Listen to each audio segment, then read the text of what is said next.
Hello and welcome. My name is Jonathan Hammond and it's my pleasure to do this series of videos which I'm essentially going to call TVBOSS Essentials. So the idea is, though you do have the tutorials in the members area, I'm going to be going through this in a more of a step-by-step fashion and in the order that I suggest you do things. That way, as you work through things, you'll find, I think, that things knit together better rather than, jumping all over the place perhaps and just adding to your confusion. So you see on the page here I have really the first 5 things that I recommend you do, and I pretty well would do them in this order. So the first on the list is the Roku device and account. So let me just go over to Roku. Sorry, that's eBay, that's a different page. Okay, so here we are on the Roku site, and what you need to do first off is to have a Roku device. Now that can be one that plugs in to your TV set, which is normally through what we call an HDMI connector. So it needs to be a TV which is probably say less than about 8 years old. Certainly pretty well all the modern ones, new ones now, have one or more HDMI connectors. So if I just scroll down here, so you can see this is on the how it works page. So let me just load that up again so you can see that it is this page. And then the easiest way is, once you've got your device, assuming it's not built into the TV, but because there are some TVs now that have Roku built in, then you plug it into your TV, so that's into the HDMI socket, and you connect your Roku device to the internet, and then you'll be able to set it up on your TV, and that will actually at the same time create a Roku account for you and activate your device, so that when you actually log in to Roku, because I've obviously already got an account, I can see I'm logged in here. So what you want to do is hang on just a second. Right, okay, so I'm going to log in again. So if you didn't have an account, you could just go to I'll just show you from the front page. You can just go to the sign in, and then that would take you to the page like this, where you can sign in on the left side or create an account on the right side. But to say, if you've already got a device, that will have already done that, and then when you log in it will want you to add a payment method, albeit that's only going to apply if you subscribe to a channel or you buy some other item. So let me just log in again here, because I think it had timed out. Just wait for the capture to load, and then I can sign in. And then in your case, yes, you'll be able to access your device here as well. So that's this sort of page here, which will have your details in. But what you'll want to do as well, and you can see it's got my device here as well, and then I actually linked it in October last year. And you can also link a device this way, but generally I prefer just to plug it into the TV and do it that way. Then what you want to do is come over here and go to developers. Now if you haven't been to developers before, it's going to want you to sign up, and so you would just do that. But this is going to be where all the magic happens for you, because like you have a developer's dashboard. Won't go into that now, but I just wanted to show you, yes, get your Roku account and your device and connect those up. Then let's go back to my list here. Okay, so I'm now talking about the TVBOSS software. So again, I'll come back here and I'll just go into the members area. Yours may look a little bit different to this. I have quite a few of the other products that are sold by C-Point as well, and I in fact have the white label, so yours might not say white label, it might say single site or agency or something like that, and then you just click the access button. So I've already got a window open for that, which is just here. So again, this may look a bit different. I'm not going to go through this now because I don't want to add to your confusion. All I really want you to do is download these two files. So that's the TVBOSS and also the TVBOSS upgrade. So it may appear slightly differently in your members area account, but for now those are the only two things you need. So I'll go back to my list. Number 3 is a video streaming.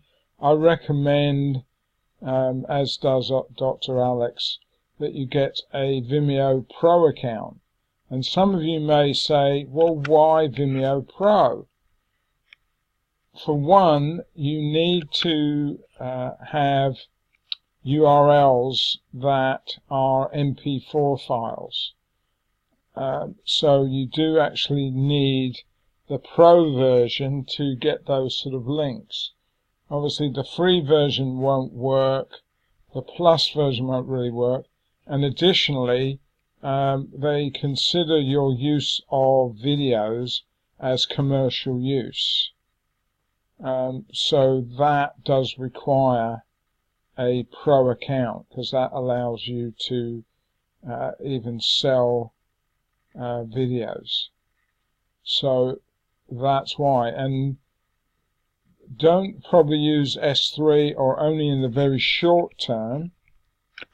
And the reason I say that is bandwidth. If you believe me, if you have a successful Roku channel with thousands of subscribers and you're using Amazon S3, do not be surprised to start getting bills of $1,000 a month. In fact, a friend of mine, he wasn't using his S3 account for Roku, he was using his for webinars, and he started getting bills of $600 a month. He switched on to Vimeo for $200 for the year, and it works just fine. So you don't want to be paying maybe $7,000 or $12,000 a year when you can pay, $200. So I know some don't like paying for the annual, but the thing is, if you look round at competitors, Wistia, you could do a similar thing, but Wistia, you'll love this, is $99 a month. That gives you the bandwidth you need, but that is for 10 videos. Every video you go above the 10 videos, you have to pay 25 cents per video per month. So you can see $200 a year is going to be way better than paying $99 a month and only have 10 videos ever in your account or have to pay extra. Whereas Vimeo, on their Pro account, they allow you to upload 20 gigabytes of video per week. So chances are, for most people, that's going to be more than enough, unless they're running multiple channels, and adding, say, 3 or 4 or more videos per channel per week. And Vimeo doesn't really worry too much about bandwidth. So let's go back to my list. Right, website hosting with a domain if you do not have one. Okay, so please, please, please, as is mentioned several times in the group and in the members area, do not use shared hosting. Do not use companies like HostGator, as they simply will not work. Because, see, your images are going to need to be rendered from that account. Your videos, you're okay, because those go through Vimeo. So there's, real minimal use inside your TVBOSS software install for that. But for rendering of images, every image, whether it be a thumbnail image, a background, logos, all those sort of things, they obviously get rendered from that hosting account. So if you have hundreds or thousands or tens of thousands of subscribers, you can see how heavy the load is likely to be on that hosting account. So really you want, like a VPS. So if you already have a VPS, then great, you can probably use that for your TVBOSS software install. But don't say just try and use a shared hosting, because the other problem is companies like HostGator, they put 5,000 accounts on a single server. So hopefully you realize that server is heavily overloaded, because they do what we call oversell the server resources, and therefore it tends to be very unreliable. Obviously, TVBOSS does offer the option of a hosting account on their server, which is in Kansas City, which is $20 a month. So that is something you could consider if you don't have your own hosting that is suitable. Right, so just back to my list.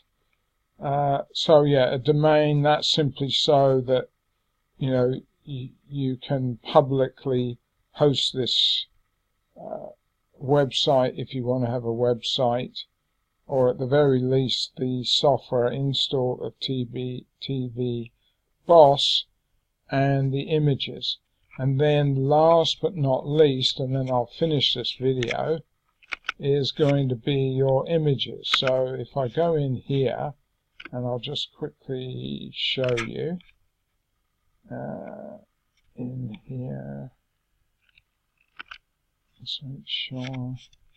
Alright, that's screenshot, so we don't need that right now.